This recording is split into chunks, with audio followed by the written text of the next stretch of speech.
Back boxing fans, it's really funny the difference between American and UK boxing fans, the positivity compared to the negativity, right? Right now, all the moaning and groaning from American YouTubers and American media with this deal that was just signed between Turkey and TKO, right? A multi-year partnership, obviously trying to create a boxing league globally, right? Some people, of course, are really down on it because of obviously there are issues, and we have to see how it unfolds before you can be totally behind it. But to see all this money flowing into boxing, how this is going to benefit just regular boxers, day to day, every day, normal ranked fighters, not the elite, the guys that get all the hype, but just the 95% of boxers that literally toil in obscurity in the sport.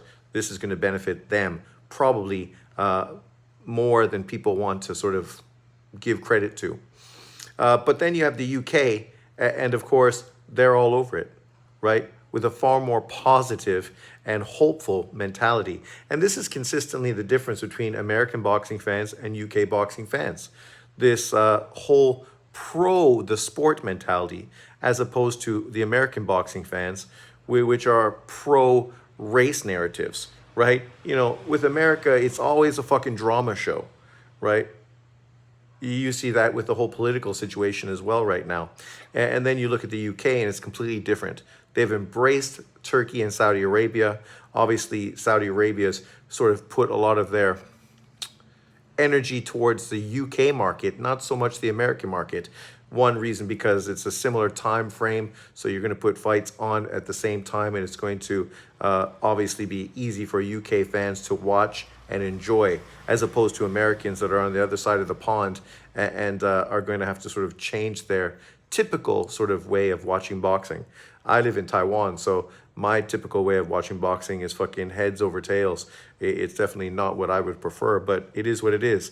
When you're a real fan of the sport, you make time, you appreciate what's going on, you praise fighters that are doing great things, and you're happy to see fights get made and people work together to benefit us, the boxing fans. We've been taken advantage of for way too long by promoters in America and in the UK. And obviously, things have changed over the last few years, more and more and more and more. And this resurgence of boxing, thanks to the deep pockets of Saudi Arabia, you can look at it negatively or positively. Of course, for the UK, they have a far different perspective than Americans, who are a little ignorant, only American-centric, and don't really watch sports really around the world. For UK fans, they've seen a lot of players from their football teams, soccer, get pulled to Saudi Arabia. And they've seen all the money offered to teams to bring star players to the Saudi League. So they really have a different perspective. And they've really seen how this has sort of unfolded, the good and the bad. And even with that, they still remain far more optimistic and positive than the majority of American boxing fans. But let me know in the comments section below. I don't want to paint with a big brush, but from what I see on YouTube, and obviously this is just from YouTube, I don't really look at too many other things, maybe X as well, but outside of X and YouTube, you can see this clearly. But let me know in the comment section below how you feel about the potential partnership between Turkey and TKO. Do you think this is a good thing for the sport of boxing, or do you think it's a terrible thing? Let me know. Thanks for watching. Peace out.